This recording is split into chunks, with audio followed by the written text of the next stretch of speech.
Today's session is going to be a little different.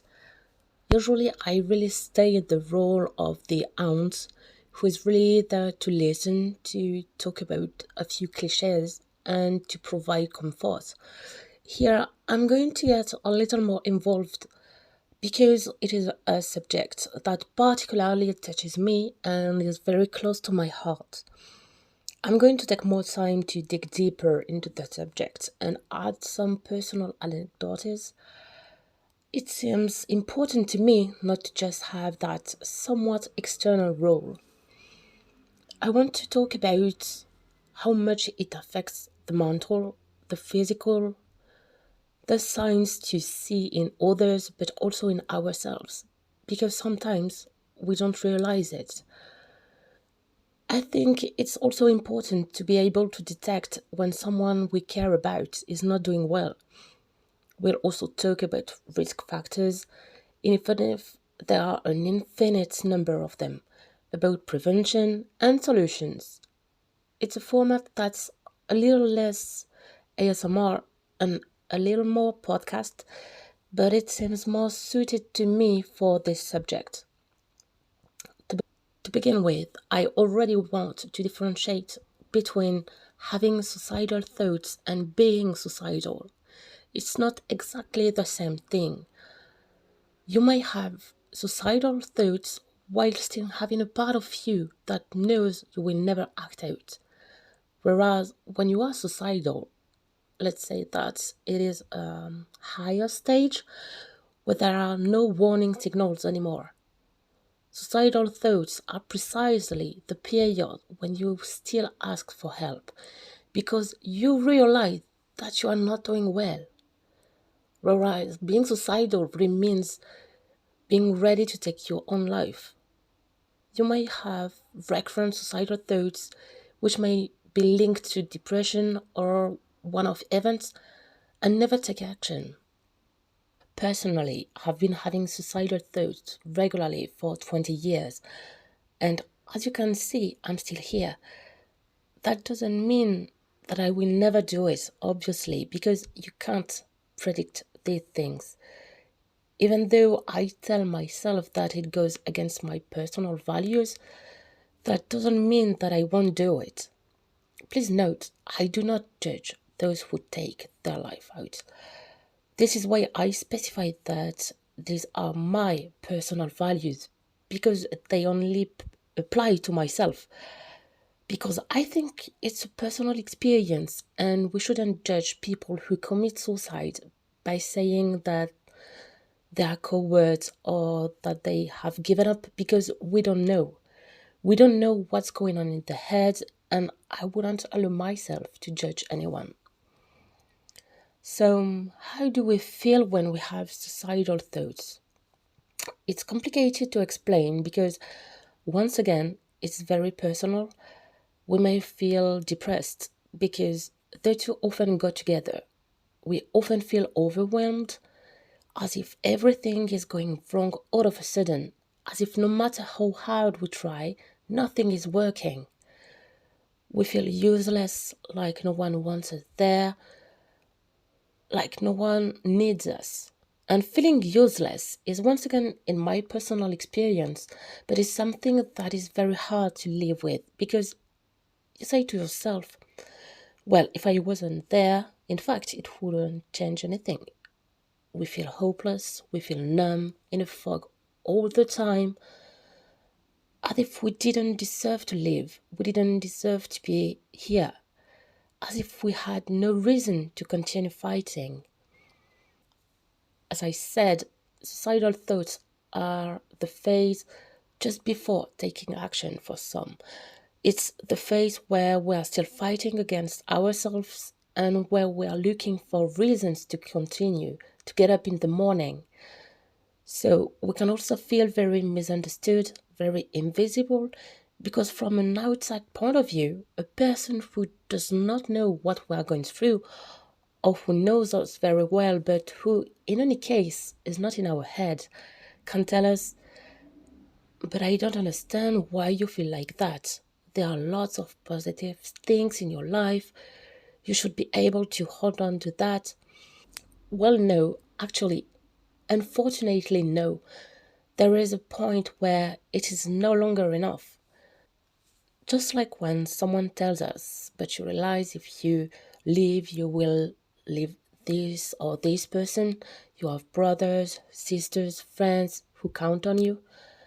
Most of the time, it starts from a good feeling. It's good to remind us that we have loved ones, but in fact, it will just give us an extra feeling of guilt that we don't need. It makes us feel like a horrible, selfish person. I'm going to make this little digression right away, but you shouldn't blame people who sincerely try to help you, even if they are clumsy. When you have the courage to admit the fact that you have suicidal thoughts, because it takes a lot of courage to do so, you need to know how to surround yourself.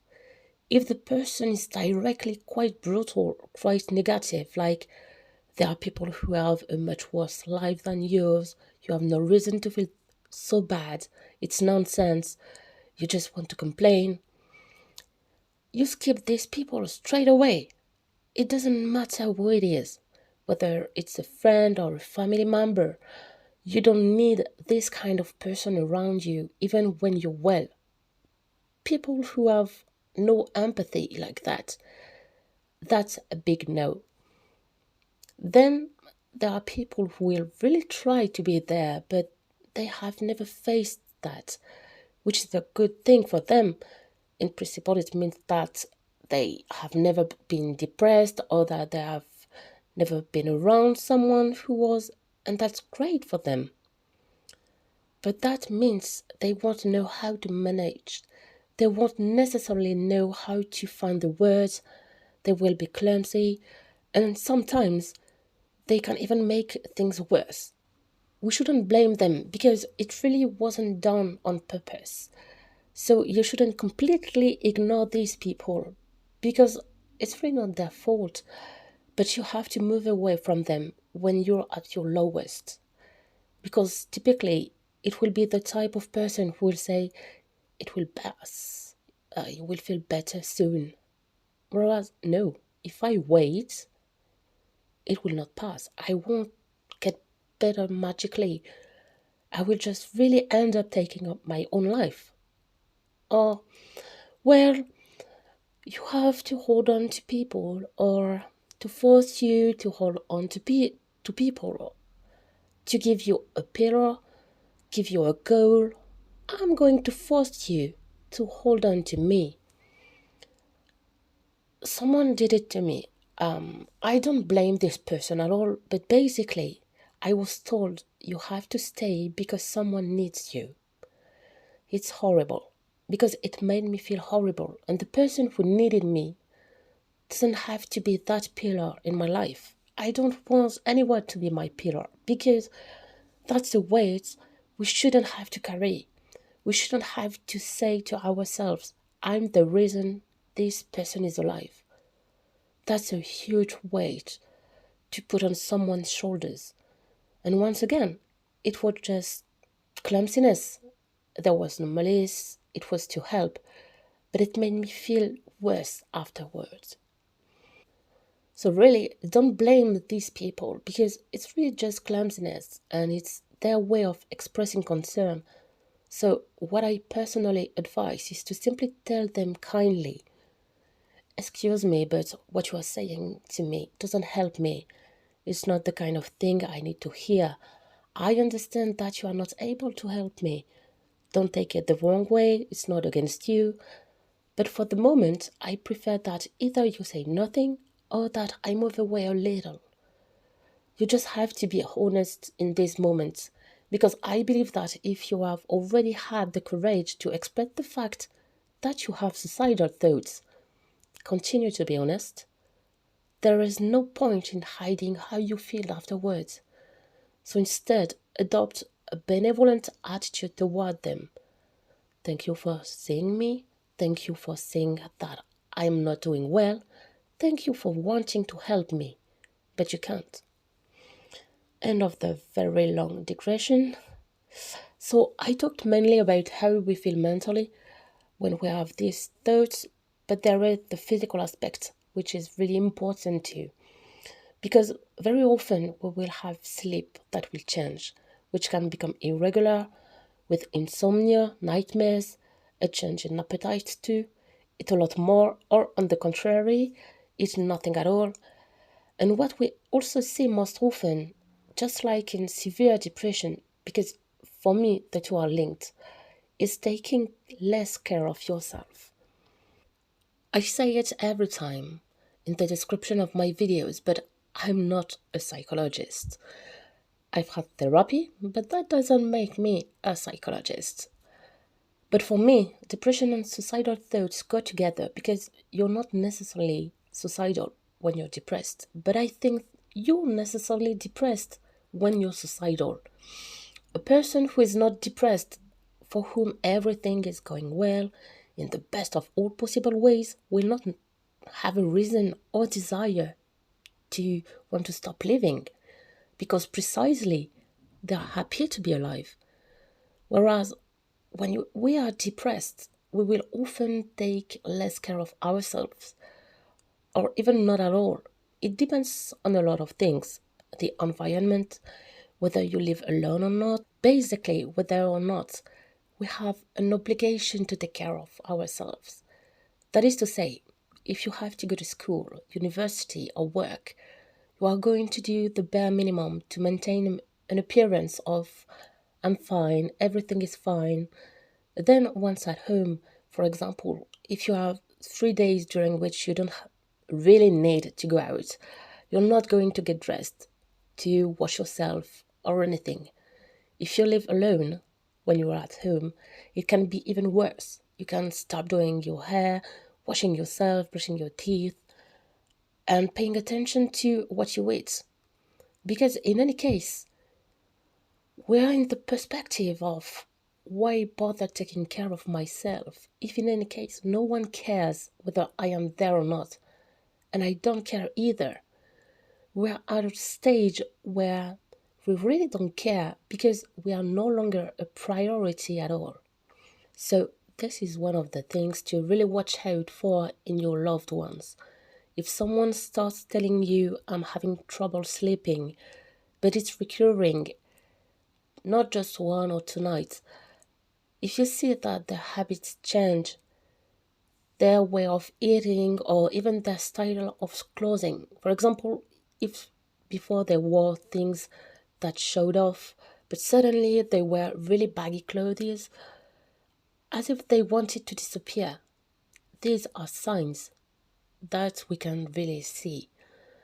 There are many signs of suicidal thoughts that we can't see, but you need to know them. We must not start being paranoid and analyzing everything our loved ones do, but I think that if we are aware that the person already has a history, or that they are in a situation which potentially could give the desire to commit suicide, these are things to watch out for. Without necessarily talking to them about it, because asking them every day, how are you today? Are you depressed? Do you want to end your life? That's not the solution. But to become aware of the situation, to be able to react if you see that the person start talking about suicide overnight, making jokes about death, but where you feel that there is a message behind it, that the person start taking more medications than before, that they have drastic mood changes, you have to pay attention. Pause. When you're depressed, you can have bursts of joy, and then suddenly things aren't going well at all. And I especially think of a sign that is the most striking for me because I have seen it in other situations than just suicidal thoughts. It can also be when people are really sick or at the end of their lives.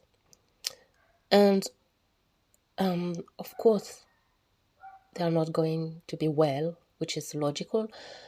But suddenly they have a burst of energy, they have a smile, they are doing really well. And then we say to ourselves, wow, that's it. They are saved. And in fact, no, it's the opposite that happens.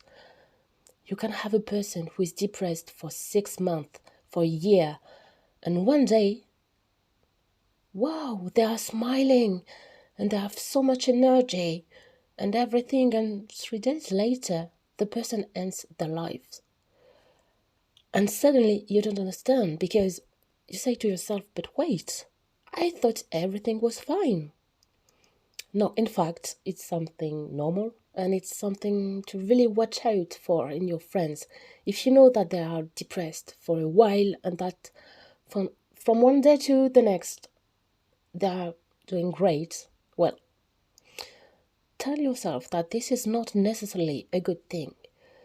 This is something to watch out for.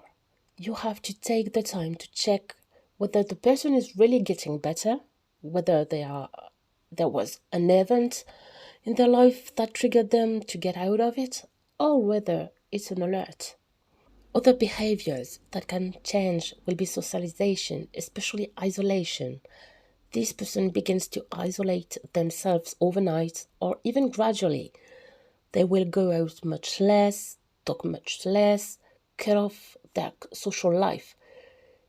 This is all the more apparent with someone who will tend to go out often, go for a drink with their friends every week, or things like that, who from one day to the next will no longer do it, or who will find more and more excuses for not coming.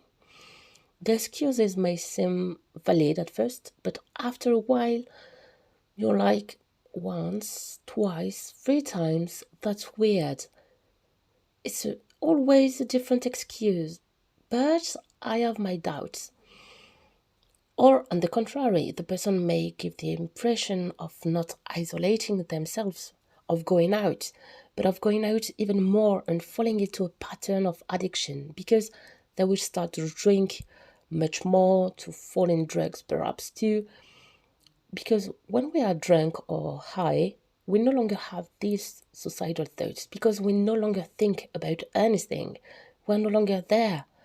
So there are people who will seek refuge in there too, and it's the same. It's something to watch out for, especially if it's a person who is not at all used to doing that. That will be seen directly. Once again, it can be progressive, and we don't necessarily realize it at first. Then there are also people who will actually do a preparation. If you see that a person dear to you begins to give other people certain items that are important to them, or even write letters, often remind others that they love them, as if preparing them for the fact that they are going to leave, it actually shows really. These are things that may seem so simple, but when you know the signs, you can see them.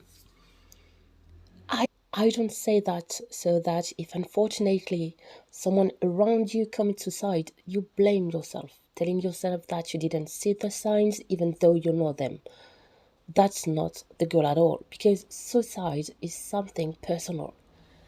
If a person decides to take their life, unless you are the person who pushed them to do it, because it happens, if you are someone who cared about them, who wanted to be careful, and you didn't see the signs, you are not responsible.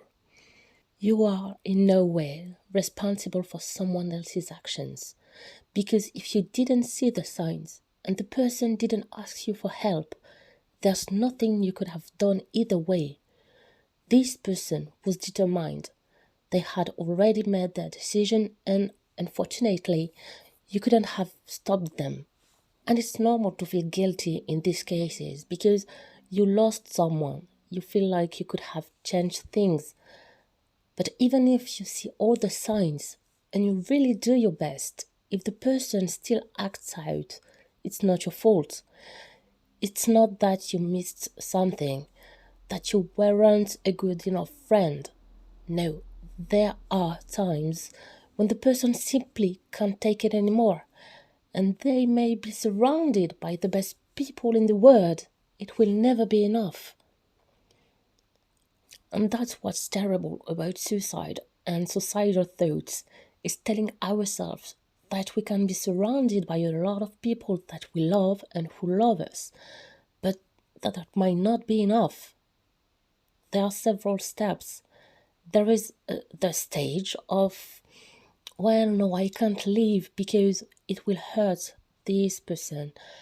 And then there is the stage where we don't care anymore because we're like, yes, I will make them suffer, but I will no longer be here to see it.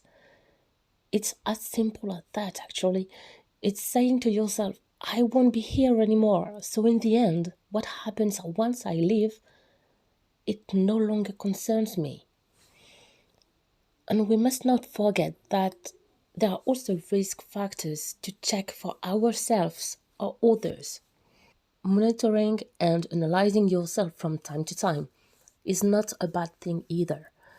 Take a step back and ask yourself if you're anxious just because of work, for example, or something one off, or are you depressed because of something in particular, or and things can get better, or is it more serious? Do you need to ask for help? Sometimes we don't necessarily realize that we are not doing well because we are in denial or because we forget ourselves to favor someone else. Sometimes we may also need an outside person to point this out to us because even if we see the signs in someone and tell them, the person will remain in denial. Even saying things like, you look really tired right now, are you sure you're okay? I think that you have more dark thoughts, that you go out a little less. Do you want to go out to clear your mind? Do you want to talk? And the person will not understand because for them, everything is fine. So there, all we can do is be there, monitor the person without suffocating them. I think personal values also play a role in this.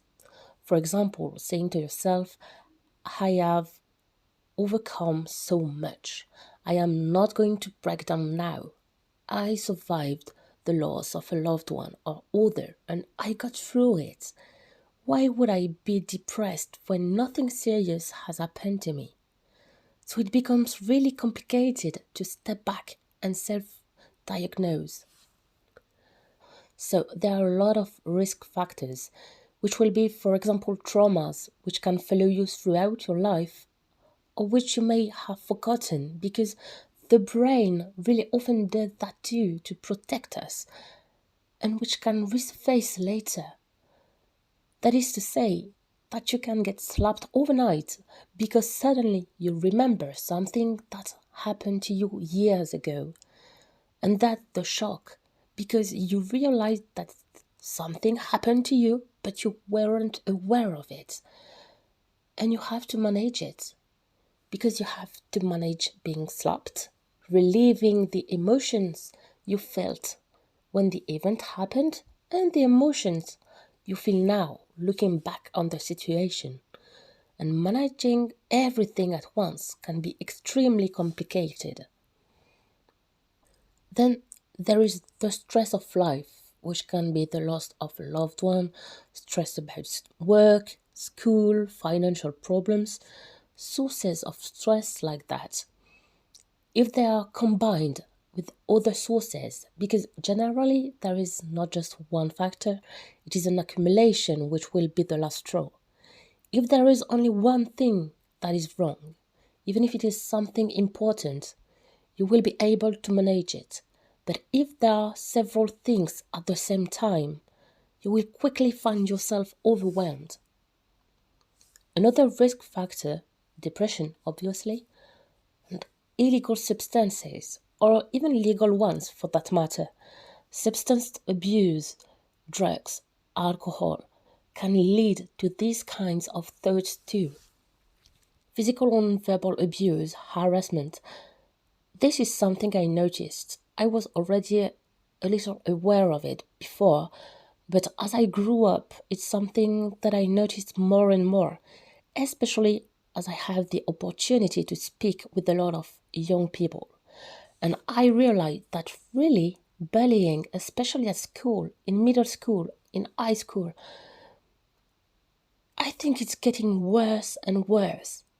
In any case, I don't remember it being this bad when I was a teenager. I'm not going to blame the internet because it's not my type, and I think that the internet, like any technology, has good and bad sides. It all depends on how you use it. But the internet makes things easier. Let's be honest about that. Let's say that not only can the person be harassed at work or at school, but also outside of it, since harassers have the means to continue via social networks.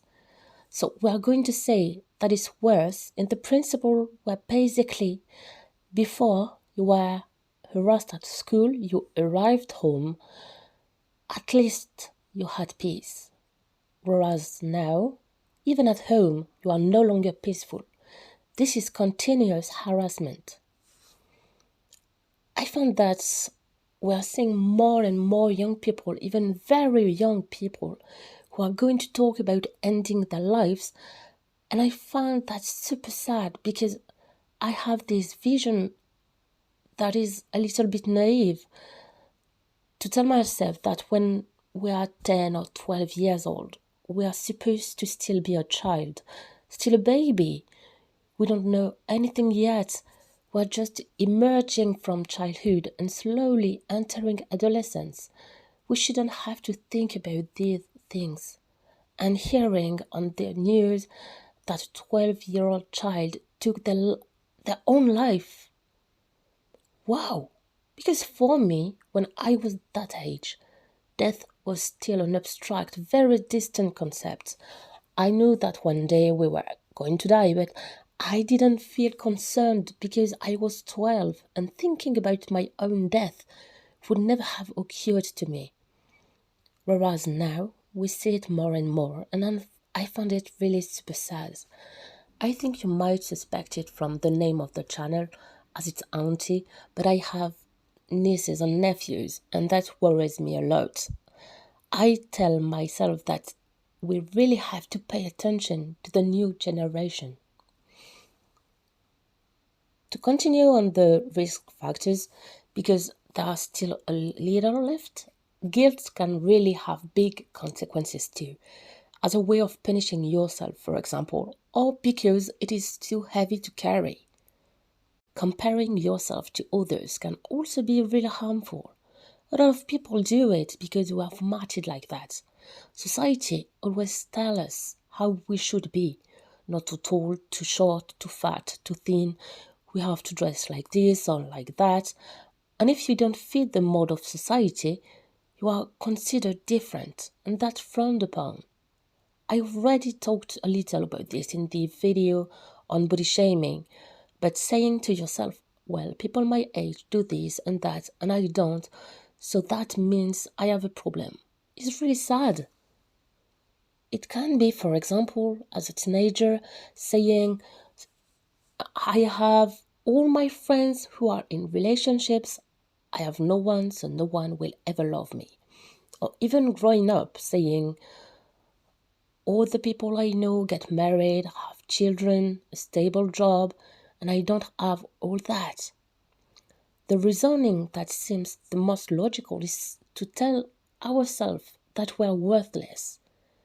Well, no, not at all. It's just that you don't take the same path. There are things in life that prevented the opportunity to get married or have children to present itself, or that it is a personal choice to be single or without children. So we should compare ourselves even less. Everyone had their own pace in life. There are people who will take longer than others to find their way. Professionally, for example, there are some who will take years to find what they really like, and inevitably, we feel worthless, we feel less good than others, because they know what they want to do with their lives, and they do the right thing. But that doesn't mean they are better. Everyone had their own way of functioning, each person is different. So comparing yourself is not at all a good thing, especially since we will always compare ourselves to someone who has things that we don't have, without taking into consideration the differences in experience that we have. Rather than devaluing yourself, if you really need to compare yourself, you might as well do it in a positive way, drawing inspiration from others. It can be a source of motivation to see someone have something we want. It can boost us to surpass ourselves to get it too. And that goes with fear of the future, which is also a risk factor. Feeling like you're not going anywhere, feeling like you have no purpose in life, not knowing why you're here. It's also complicated to manage because we can't plan ahead. And on the contrary, those who manage to project themselves will make us anxious. I have friends who, if I ask where they see themselves in 5 years, they have a clear answer.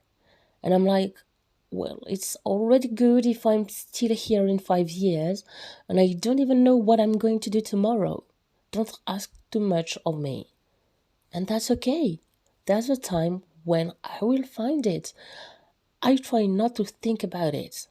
And it's not denial, it's more admitting that we don't have the answer to this question and that twisting our minds won't provide one. Only the future can tell us. Things can happen that will change my life, and I can have an opportunity that suddenly presents itself, and we can't predict that. So I try not to stress about things I can't control. So, yes, of course, we can try to create opportunities by testing new things. It's even something that I strongly recommend. It's a good way to discover new interests. For example, I wrote novels. I started writing quite early, so it's something that helped me a lot. It allows me to externalize a lot of things. And about 6 months ago, I met an American VTuber who does ASMR and he asked me to write a script. It really happened by chance. I suggested an idea, a bit like that, and he liked it and he asked me to write it. I had never written a script in my life. It stressed me out a lot because it was a format that I absolutely did not master. Because in novels, I'm used to doing a lot of descriptions, but here we can't. All we have in one or more voices and sound effects, and it's very complicated to tell a scene or convey emotions just with that. And in the end, I did it because I told myself that after all, I had nothing to lose, and I don't regret it at all. Because since then, I've written a lot of scripts. I've improved enormously, and I'm still working with him. And on top of that, I met an absolutely adorable person and lots of other people from his community who are dear to me now too. So there you have it. This is something that I would never have done on my own before because I would have told myself that it was not my field. For me, it's fantasy novels, period. I thought that the script format wasn't for me at all. And the fact of having had the courage to seize this opportunity did me a lot of good. And I discovered, well, let's say, a new talent. So really dare to step out of your comfort zone from time to time. I'm going to talk about artistic things because that's what comes to mind most for testing things we don't know about. For example, try drawing or painting. Or if you already know how to draw, try other formats. Like, well, I'm used to my pencils and markers. Can I try painting, watercolor, or even go digital on a tablet? It's small changes, But in the end, when we try something, even if we don't succeed at first, we want to succeed so it gives us a boost. We don't have to only have objectives that push us over the next 10 years, over the long term. I think that it's even more important to have small goals every day because it makes us feel good. It really helps you get better. Another risk factor which I find horrible is sexuality and gender. When we have a family, a hostile environment which does not support us. So mainly for the LGBTQ plus community, obviously, I find it horrible to see the number of people who will lose their friends, their family, because they have a different sexuality, because they are not going to be straight, or because they are not cisgender. So I'm not going to go into all the details of the LGBTQ plus community because it would take too much time, and I'm thinking of making a video on that, and that's not really the subject here. But basically, a cisgender person feels like they are the same gender they were assigned at birth. So not being straight cisgender, which is the norm for society and for many people, unfortunately, can lead to depression and suicidal thoughts because it is often accompanied by rejection, harassment, a feeling of being too different and not having a place in this world. And it's super sad because it's not something we choose. So when we're really in this phase of suicidal thoughts, I talked about it a little at the beginning already, but I would just like to emphasize certain consequences. Moreover, I think that it is both a consequence and a risk factor depending on when you start to feel it. For example, self-hatred, having low self-esteem. It can come before or after because we can either start to hate ourselves because we feel different, not good enough, which leads to dark thoughts, or vice versa, start to have suicidal thoughts and self-hatred will be added, a bit like excuses to prove ourselves right. Saying to yourself, well, yes, it's normal that I want to end my life. Have you seen what I look like? What we also see a lot is dissociation. To summarize, it is the fact of being here but not here at the same time. Personally, when I'm in dissociation, that's really what I experience. Physically, I am here, but mentally, I am completely elsewhere. It could be just a little dissociation, or we get so deep in our thoughts that we forget what's around us at random times. But for example, in my case, when I experienced dissociation at work, it was because I was burned out. So I went to work, I did my job, but I wasn't there. Mentally, I wasn't there at all. I was a robot. I didn't feel anything because I was no longer able of it. I was so exhausted psychologically and physically that I could no longer do it.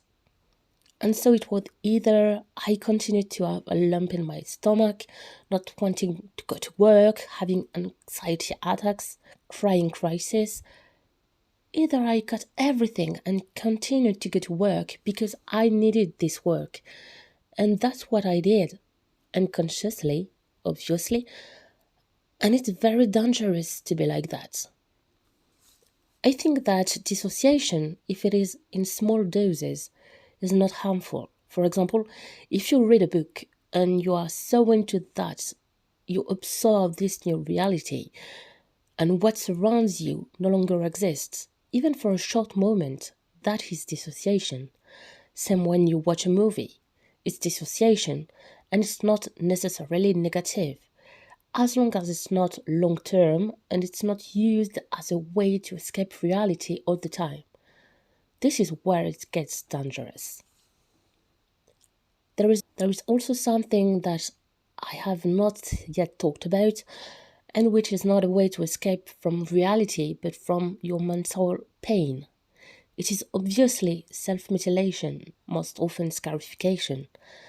Mental pain, we cannot control it, we cannot silence it, whereas physical pain is controlled. We know when it starts, and we know that after a few days it will be over. So it's a kind of loophole, not necessarily recommended at all. I don't judge people who do it. I have never done it personally, but I understand those who can reach this point. But this is not a solution, unfortunately, and that's a big warning sign that we need help. It's like people who will attempt suicide but which has no chance of succeeding. For example, taking pills which will put you in the hospital, but not in a dose sufficient to actually end your life. That's a cry for help. It's also a way of drawing attention to your condition by saying, be careful, that was a warning, but next time I will really do it. As I said before, suicide for myself is not an option, and I think that's why I have never scarified or attempted suicide, even if I've already wanted to do it, because I know what it could entail afterwards, and it's not something that's like me. To close the subject a little, we are going to talk about prevention. I've already done it by saying to pay attention to the signs, but there's more than that. When you are already in the phase of suicidal thoughts, of depression, there are little things to do. It's not what's going to cure you on the long term, but it will help on a daily basis, and I think that's just as important. Because for me, being able to get up in the morning when you are in this state is already something incredible. Obviously, go see a therapist, a professional. I know it's hard the first time. The very first session, managing to make an appointment, going there, telling yourself that you are going to talk about your life to someone you don't know. It's very anxiety inducing, but it is necessary. And know that you have the right to change therapists. It's something that can stress you out, but if the feeling doesn't work out with the person, nothing obliges you to continue with them. You can perfectly change psychologists along the way if you feel that the one you currently have does not suit you. You have to trust this person. There are obviously also, for more specific help, the emergency lines, SOS Suicide. Once again, it's a stranger, so I know it can be stressful, but sometimes it's better because it's a person who doesn't know you. So they won't judge you. They won't see you since it's on the phone. It's a way to vent and not be afraid that the person will look at you differently afterwards. You can also, of course, tell a friend or family member, someone you trust, who won't judge you and who will certainly see you differently, but without looking at you with pity. They will see who you really are, and that's how they can help you. Often they will even be honored, flattered in a way, since you showed courage by speaking and you chose them and not someone else to confide in. In any case, unconsciously, we will turn to people who have a somewhat similar experience because we know that they can understand us. Knowing how to surround yourself well is extremely important. Then there are little tips, for example, looking for dopamine. So this is what helps us to focus, to find interest in things. Because this is one of the symptoms of depression. Even the things that normally excite us lose their flavor. And of course, take care of yourself. So I know that some people will laugh because when we are told you have to sleep, you have to do sports, you have to watch what you eat, you have to meditate, you have to go on vacation, we know it, but we don't have the strength to do it. But I think that everything is not to be thrown away. There are things we cannot act on directly, for example, sleep. Without medication, if you have insomnia or nightmares, there is unfortunately not much you can do. Eating healthier is something that can also be complicated because our appetite changes. So I think the principle is to choose just one piece of advice and focus on that part of your life. Or, on the contrary, do a little bit of each. For example, tell yourself, today I managed to have a balanced meal. Cool, maybe tomorrow I will eat poorly, but today I succeeded. There are many psychologists who advise making gratitude and kindness journals towards yourself. Tell yourself, today I managed to do that, and write down even the most basic goals. Today I managed to get out of bed for 2 hours, took a shower, brushed my teeth. It's huge for someone who is not feeling well. Today I managed to go out. Today I managed to go see friends, go for a coffee. It's small things, but they are successes.